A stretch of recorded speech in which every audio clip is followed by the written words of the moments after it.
دوستو السلام علیکم۔ آج ہم آپ کی خدمت میں روضہ رسول صلی اللہ علیہ وآلہ وسلم کے بارے میں مختلف حوالوں سے اکٹھی کی گئی ایسی نادر معلومات پیش کر رہے ہیں جن کے بارے میں ممکن ہے آج سے پہلے آپ نے کم ہی سنا ہو۔ اس میں وہ معلومات بھی شامل ہیں جو آج سے کچھ عرصہ پہلے حرمین شریفین کی انتظامیہ کی جانب سے منعقدہ ایک تقریب میں شرکاء کو فراہم کی گئیں اور قبر مبارک کے بارے میں وضاحتیں بھی شرکاء کے سامنے پیش کی گئیں۔ بتایا گیا کہ پچھلے 550 سالوں میں کوئی بھی شخص رسول مقبول صلی اللہ علیہ وآلہ وسلم کے روضہ مبارک کے اندر قبر مبارکہ تک نہیں جا سکا ہے۔ آپ کی قبر مبارک کے ساتھ حضرت ابوبکر صدیق اور حضرت عمر رضی اللہ تعالیٰ عنہما کی قبر مبارکہ ہیں۔ دراصل یہ اس گھر کا حصہ ہے جس میں حضرت عائشہ صدیقہ رضی اللہ تعالیٰ عنہا رہائش پذیر تھیں۔ اسی حجرہ مبارک میں رسول مقبول صلی اللہ علیہ وآلہ وسلم کا وصال ہوا اور یہیں آپ صلی اللہ علیہ وآلہ وسلم کی تدفین کی گئی۔ آپ صلی اللہ علیہ وآلہ وسلم کے بعد جب حضرت ابوبکر صدیق رضی اللہ تعالیٰ عنہ نے وصال فرمایا تو حضرت عائشہ صدیقہ رضی اللہ تعالیٰ عنہ کی اجازت سے حضرت ابوبکر صدیق رضی اللہ تعالیٰ عنہ کو بھی اسی حجرہ مبارکہ میں دفنایا گیا۔ جب حضرت عمر رضی اللہ تعالیٰ عنہ کا وصال ہوا تو آپ رضی اللہ تعالیٰ عنہ کی بھی حضرت عائشہ صدیقہ رضی اللہ تعالیٰ عنہ کی اجازت سے یہیں اسی جگہ تدفین کی گئی۔ حضرت عمر رضی اللہ تعالیٰ عنہ نے اسی جگہ دفن ہونے کی اجازت اپنی زندگی میں ہی حضرت عائشہ صدیقہ رضی اللہ تعالیٰ عنہ سے لے لی تھی اور حضرت عائشہ صدیقہ رضی اللہ تعالیٰ عنہ نے یہ اجازت ان کو مرحمت فرما دی تھی۔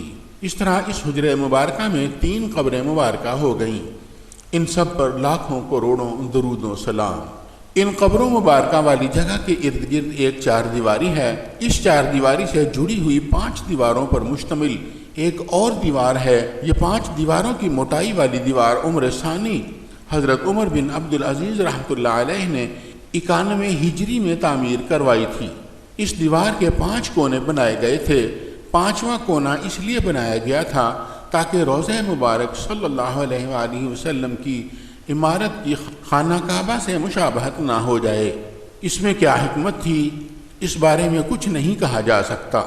بہرحال اس کونے والی 5 دیواروں کے گردا گرد 5 دیواروں جتنی موٹی ایک اور فصیل بنائی گئی ہے اور اس پر ایک موٹے کپڑے کا غلاف بھی ڈال دیا گیا ہے۔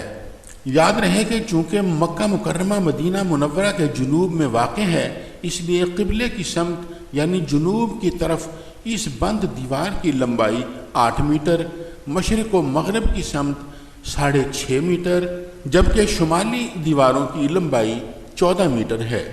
مختلف روایتوں کے مطابق 91 ہجری سے لے کر 881 ہجری تک تقریباً 790 سال کے عرصہ میں کوئی بھی شخص ان قبرہائے مبارکہ کو دیکھ نہیں سکا ہے۔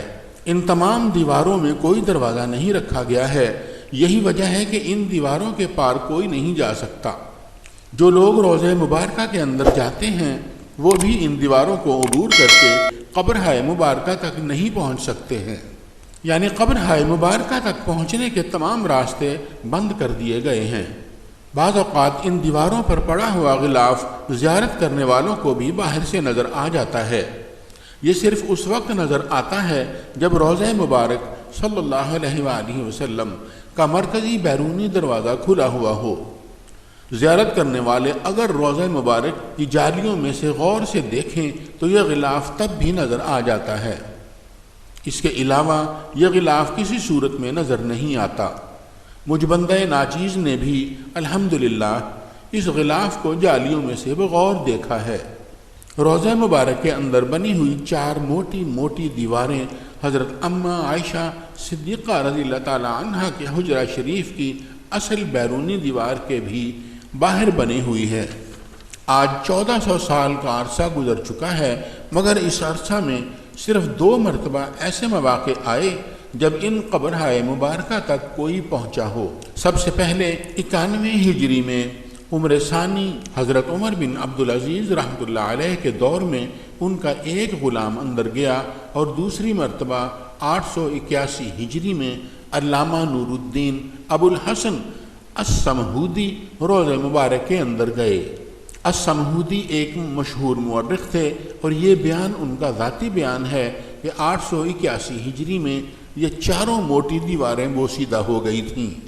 اسی وجہ سے ان دیواروں کو گرا کر ان کی تعمیر نو کی گئی۔ اس تعمیر نو میں حصہ لینے کی سعادت اس نامور مورخ کے حصہ میں بھی آئی۔ علامہ نور الدین ابو الحسن السمہودی اپنی کتاب وفاء الوفا میں بیان کرتے ہیں کہ جب وہ شمالی جانب سے حجرہ مبارک میں داخل ہوئے اور قبرہائے مبارکہ کے پاس پہنچے تو میں نے خوشبو کی وہ لپٹ محسوس کی جس کا میری زندگی میں اس سے پہلے کبھی گزر نہیں ہوا تھا۔ مربع شکل کے حجرہ مبارک میں داخل ہوتے ہی میں نے سلام پیش کیا۔ مربع شکل کے اس مقدس حجرہ مبارک کی چار دیواری سیاہ پتھروں سے تعمیر کی گئی تھی اور اس میں کوئی دروازہ نہیں تھا۔ میں مکمل عقیدت، توجہ اور انہماک کے ساتھ ان تینوں قبرہائے مبارکہ کی زیارت کر رہا تھا۔ یہ تینوں قبرہائے مبارکہ میرے سامنے تھیں۔ دو قبریں زمین کے برابر تھیں جبکہ ایک سائیڈ والی قبر میں تھوڑا سا ابھار تھا۔ شاید یہ ابھار والی قبر حضرت عمر رضی اللہ تعالیٰ عنہ کی ہو۔ تمام قبروں پر عام سے مٹی پڑی ہوئی تھی۔ حجرہ مبارک کا فرش سرخ رنگ کا تھا۔ علامہ نور الدین ابو الحسن السمہودی کے مطابق اس وقت حجرہ مبارک کا فرش مسجد نبوی صلی اللہ علیہ وآلہ وسلم کے فرش سے تقریباً 60 سینٹی میٹر نیچے تھا۔ علامہ نور الدین ابو الحسن السمہودی کے مطابق اس وقت کی پرانی چھت کو ختم کر کے لکڑی کی چھت تعمیر کی گئی اور اس کے اوپر ایک چھوٹا سا گنبد بنایا گیا جس کی اونچائی 8 میٹر ہے۔ اس وقت یہ گنبد موجودہ گنبد خضرا کے عین نیچے واقع ہے۔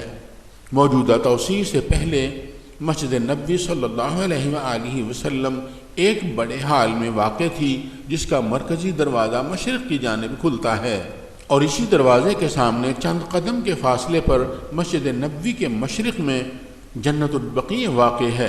اس دروازے سے مسجد نبوی میں داخل ہوں تو بائیں جانب حضرت فاطمہ الزہرا سلام اللہ علیہا کی محراب واقع ہے۔ مشہور محقق محی الدین الہاشمی کے بیان میں بتایا گیا ہے کہ حال کمرہ میں روضہ مبارک کی جانب جائیں تو غلاف سے ڈھکی ہوئی ایک دیوار واقع ہے۔ اس غلاف کو 1370 ہجری میں شاہ عبدالعزیز آل سعود نے تیار کر کے اس دیوار پر ڈالا تھا۔ اس کے بعد اس غلاف کو شاہ فہد نے 1406 ہجری میں تبدیل کیا تھا۔ ایک طویل عرصہ گزر جانے کے بعد بھی یہ تینوں قبرہائے مبارکہ حجرہ مبارک کے اندر ہی اندر اپنی ابتدائی اصلی حالت ہی میں موجود ہے۔ ان کی بنیادی اصلی ذاتی حیت میں کسی قسم کی کوئی تبدیلی نہیں لائی گئی ہے۔ یہ حجرہ مبارک اور اس کے اندر کے معاملات اور حالات جوں کہ توں بالکل ویسے ہی ہیں جس طرح حضرات صحابہ کرام رضوان اللہ تعالی علیہم اجمعین نے ان اصحاب کی تدفین کی تکمیل کے وقت چھوڑے تھے۔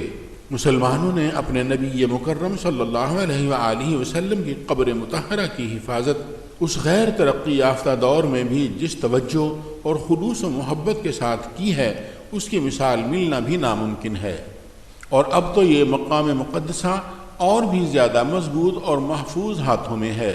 اللہ تعالیٰ سے دعا ہے کہ وہ ہر مسلمان کو اپنے محبوب صلی اللہ علیہ وآلہ وسلم کے روضہ مبارک اور اپنے گھر خانہ کعبہ کی زیارت زندگی میں بار بار نصیب فرمائے۔ آمین، اللہم آمین ثم آمین۔ عزیز دوستو، یہ مقدس و معطر آرٹیکل یہاں مکمل ہوا۔ مزید معلوماتی آرٹیکل لے کر انشاءاللہ بہت ہی جلد آپ کی خدمت میں حاضر ہوں گے۔ تب تک کے لیے اجازت دیجیے، اپنا خیال رکھیے گا۔ فی امان اللہ۔